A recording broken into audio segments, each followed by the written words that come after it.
This little light of mine, I'm gonna let it shine.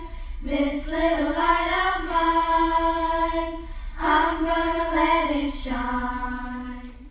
Thank you for being a part of the Little Light of Mine special offering. This special offering allows the Methodist churches to support the mission and the work of Methodist Children's Homes. Each day at Methodist Children's Homes, we are blessed to serve children who are placed in our care by the Department of Child Protective Services. These children are part of the foster care system, and when they come to us, the stories that they share with us are those of darkness, of tragedy, of trauma, and our goal is to shine light into that darkness and be a part of the healing and the hope that sets them up for their futures. We can't do that alone. We need supporters, we need volunteers, we need people praying for us and for the children we serve.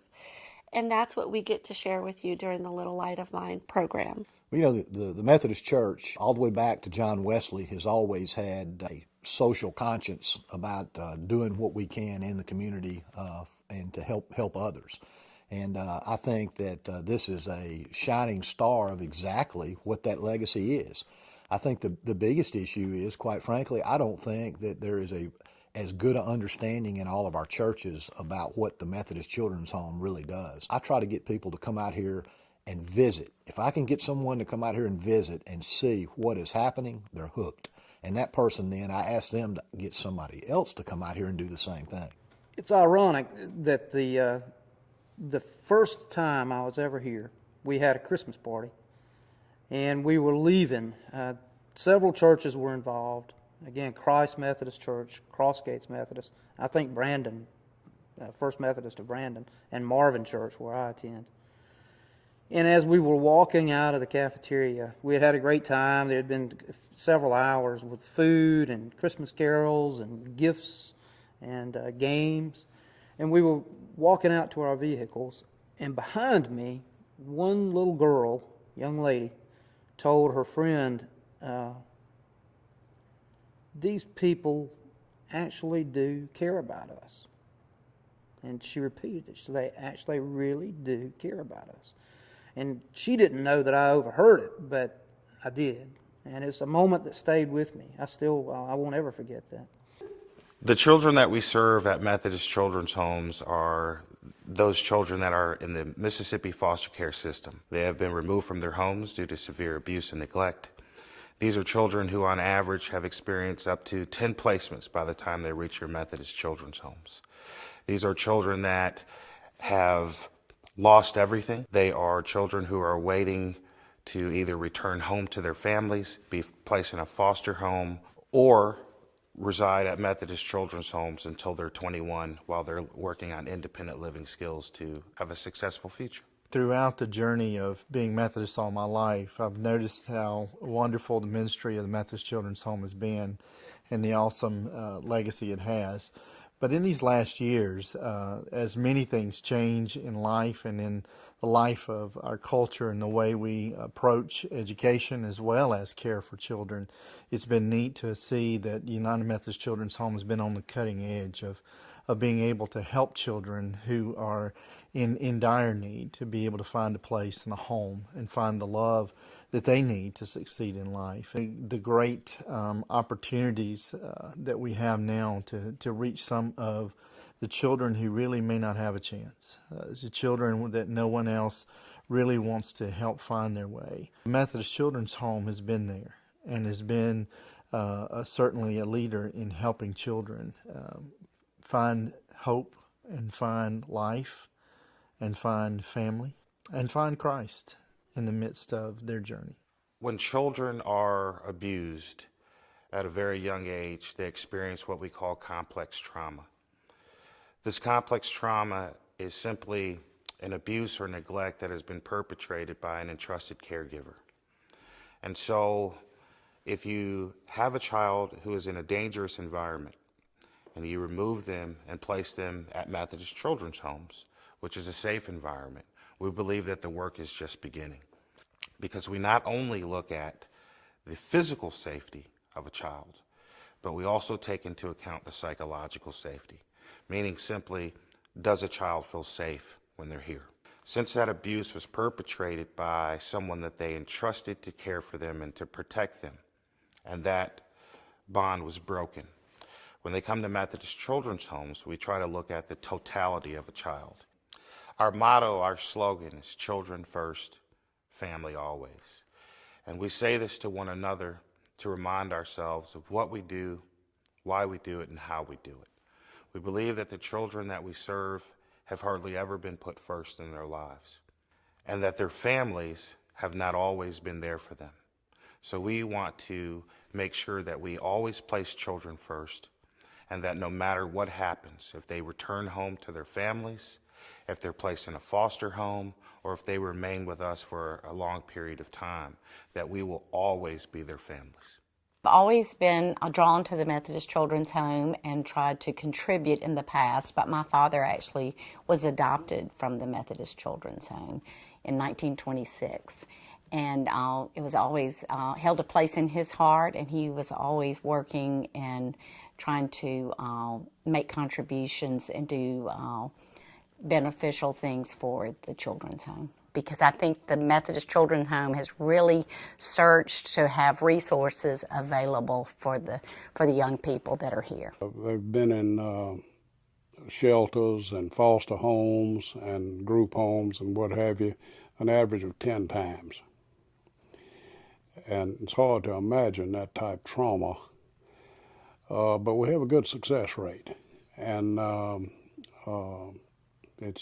you keep trying and good things happen. I remember one girl that graduated. We sent her to college, sent her to graduate school. She became a pharmacist, and she sent her first paycheck. Excuse me, back to the children's home. I believe that grace abides here in this place, that his love through the care of the staff and the resident managers and all the people who surround our children, the love of Christ flows through this place. There's nothing that we can do at Methodist Children's Homes without you and your support. It's a lot bigger than money. It's about prayer. It's about supporting. It's about being present. It's about showing children who have been, that trust and those bonds have been broken in their own relationships with their families. So they don't trust people. And when our church members and when our donors and supporters come out and they give and they provide things that we couldn't provide to our children without your support, it shows our kids just how much they are loved. It shows our kids that they are special. And there are people that do not even know who they are, but are consistently praying for them, consistently thinking about them, and want the very best for their lives and for their futures. Without our donors, without our supporters, without our churches, Methodist Children's Homes wouldn't have been able to survive over the last 120 years, and we will not be able to survive the next 120 years without your support.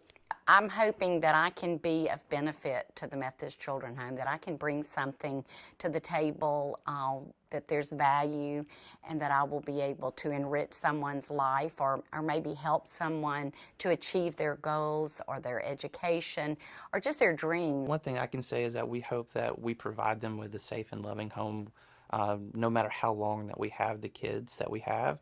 And we hope that the legacy that we can leave them is that they are loved and someone out there does care about them, and they can be appreciated and loved by someone that didn't know them, that was not their biological parents. You know, they are our children as long as we have them, even if that's only for a few months or if it's for a few years or if it's for forever.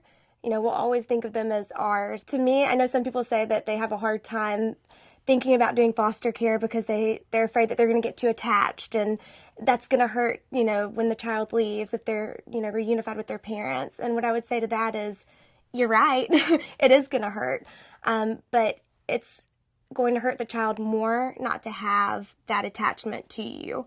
So their need for that attachment is more important than our need not to feel that pain. And when you think about the gospel and you think about Christ suffering for our salvation, foster care is very similar to that. You are going to suffer as a foster parent, but it's nothing compared to what you get out of it, and the closeness that you feel to God, and knowing that these children, their life is going to be different because of you. And being here, it kind of broke me down a little bit, made my heart a little more soft than it was before I got here. So it's hard, but it gets you. It really taught me a lot. I grew. I didn't fall. I grew. They handicap you a little bit because they give you what you want a lot, but I grew. The Lord can do amazing things, and we put it in His hand, and we ask you to help us lift that up to Him. We ask you to consider becoming a foster parent. The best way to show a child who's been in darkness light is to open your home and be that light. By becoming a foster parent, you can show a child what a family and what love should look like, who may not have known that until they've gotten to Methodist Children's Homes. If you can't foster, and we know you can pray, but you may also be able to help us fund what we do here at Methodist Children's Homes. Consider making a contribution. Consider becoming part of our circle of protection and becoming a monthly donor so that we know each month that we will have the resources we need to provide for not only the wants and needs of the children here at Methodist Children's Homes, but the childhoods, to give them the childhoods that they deserve. And we can do that with the support of our donors and our prayer warriors and our volunteers. Consider coming out to our campus. See what we're doing, become a part of it. We have lots of volunteer opportunities and lots of ways for you to get engaged. Whether your spiritual gifts are working with people and working with children, or your spiritual gifts are with a hammer and nails, we have a place for you at Methodist Children's Home. We look forward to working with you. We thank you for being a part of this very important campaign, and God bless you.